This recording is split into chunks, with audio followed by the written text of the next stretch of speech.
Beberapa hari lagi ada suatu peristiwa yang tercatat di dalam sejarah dan tidak mungkin dilupakan oleh kaum muslim. Peristiwa kelahiran Nabi besar Muhammad sallallahu alaihi wasallam.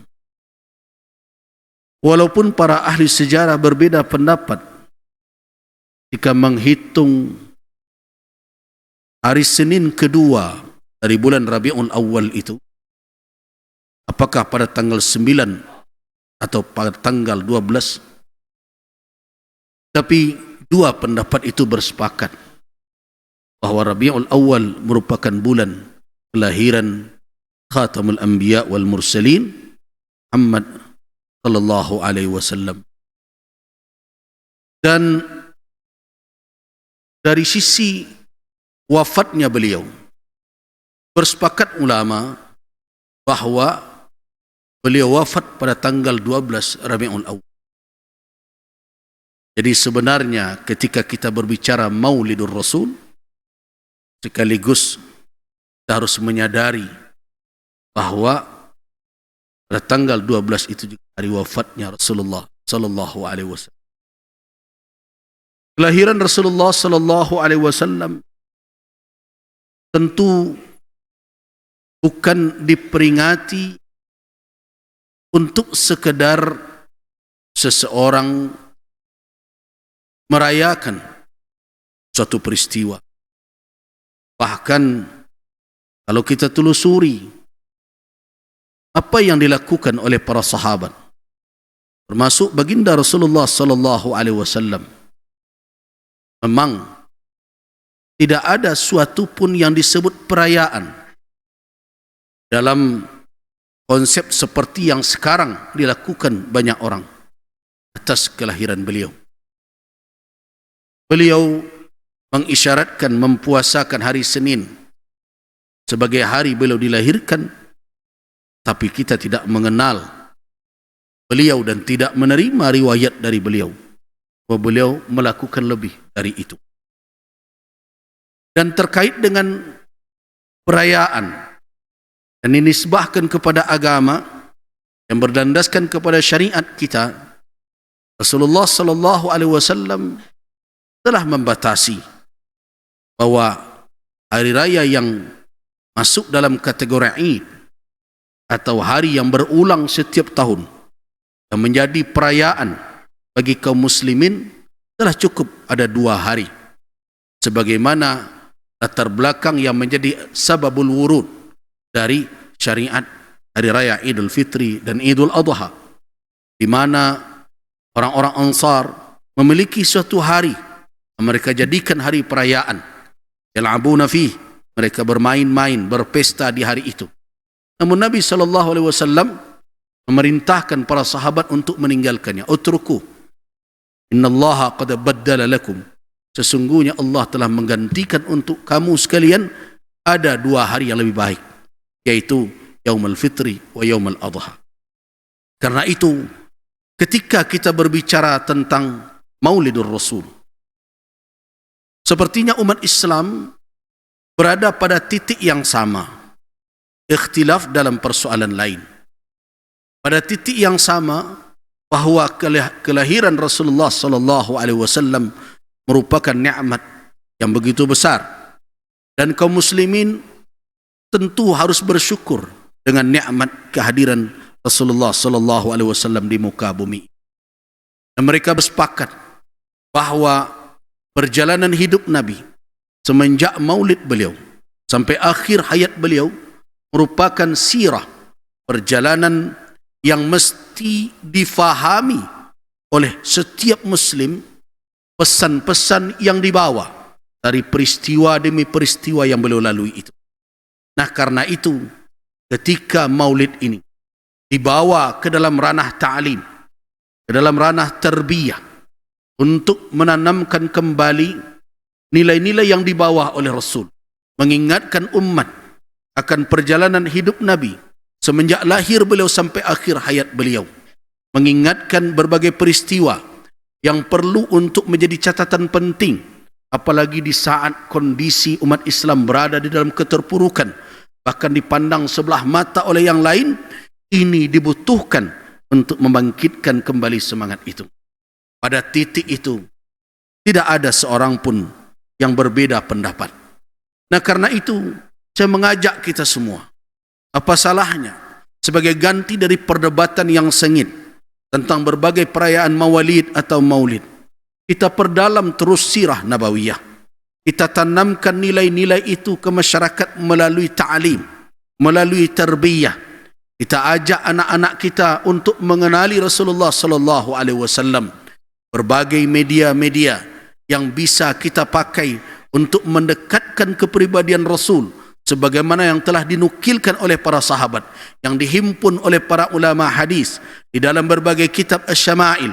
Perlu rasanya bulan Rabiul Awal hanya dijadikan sebagai momentum, bukan membatasi, bukan menunjuk kepada tanggal tertentu, karena tanggal pun terjadi ikhtilaf, bukan dengan kaifiat ibadah tertentu, bukan dengan keyakinan-keyakinan baru yang tidak dikenal di zaman Rasul dan zaman sahabat.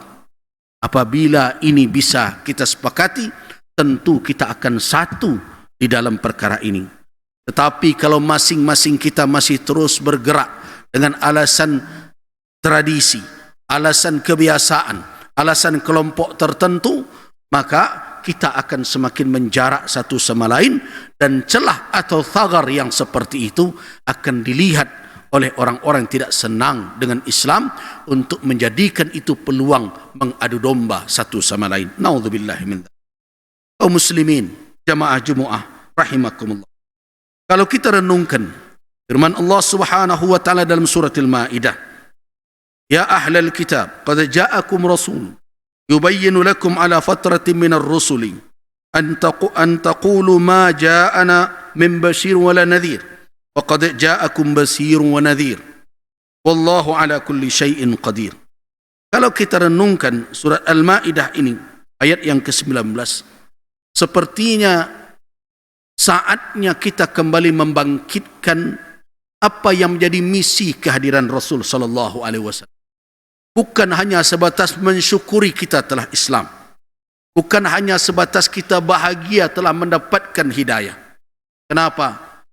Karena yang dibawa oleh Rasul sallallahu alaihi wasallam bukan hanya untuk kita, bukan hanya untuk kaum tertentu, bukan sebatas untuk orang Arab, bukan sebatas untuk keluarga beliau, bukan sebatas untuk kita yang hari ini telah bersyahadat.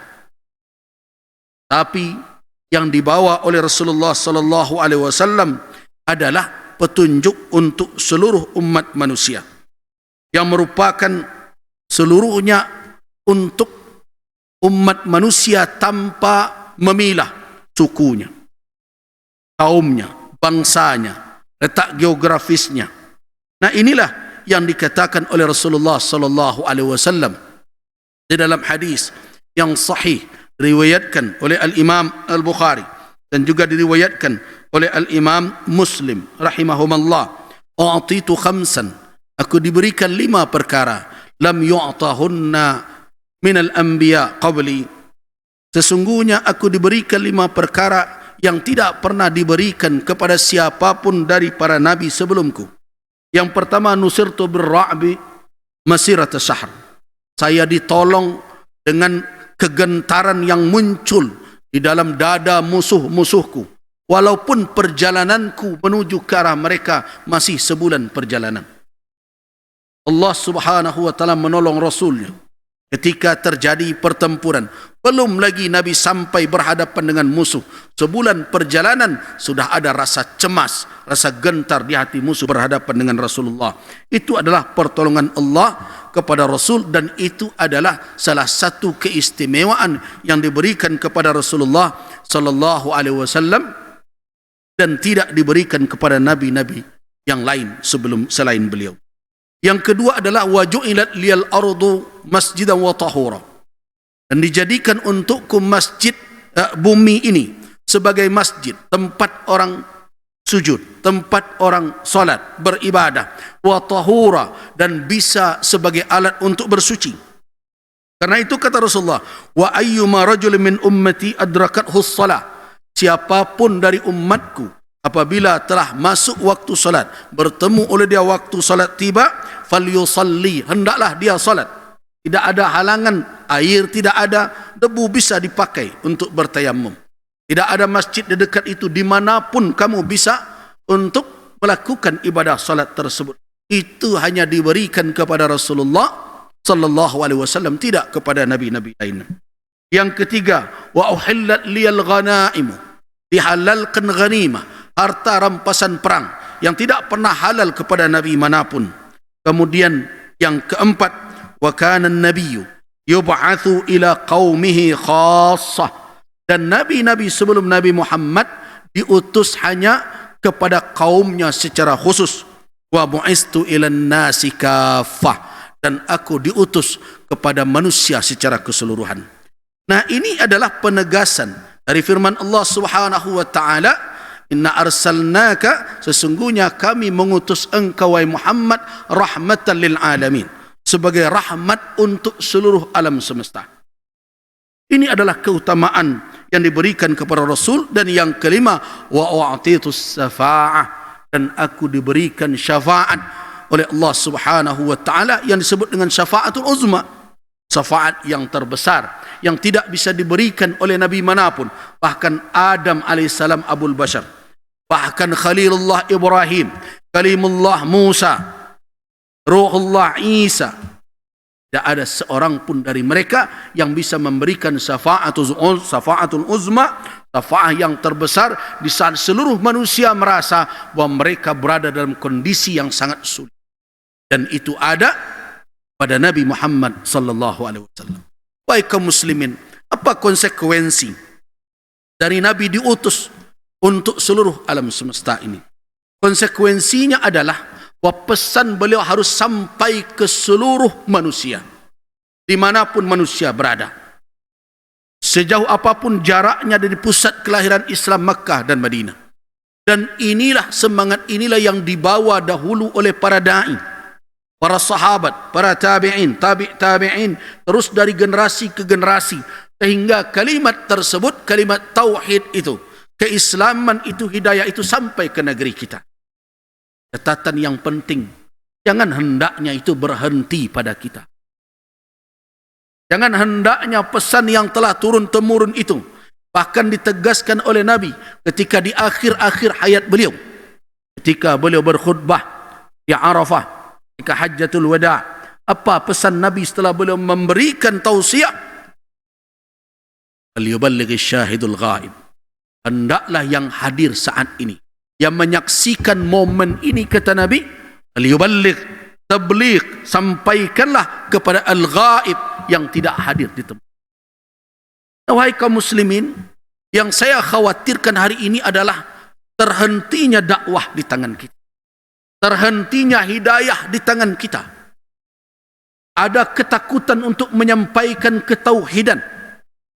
Bukankah kita tahu bahwa dakwah para nabi, Nabi alaihissalam semenjak Adam alaihissalam, sebagaimana di dalam ayat-ayat Al-Quran, wa arsalna Nuhan ila qaumi, wa arsalna Ad, wa ila Ad akhahu, wa ila Samud. Seluruh nabi-nabi itu diperintahkan oleh Allah untuk menyampaikan pesan. Apa isi pesannya? Ani'budullah wa la tusyriku bihi syai'a. Begitu juga ketika Nabi SAW dikatakan rahmatan lil alamin, apa perintah Allah kepada Qul, katakanlah sesungguhnya diwahyukan kepadaku bahwasanya tidak ada ilah Tuhan melainkan Allah Subhanahu wa taala.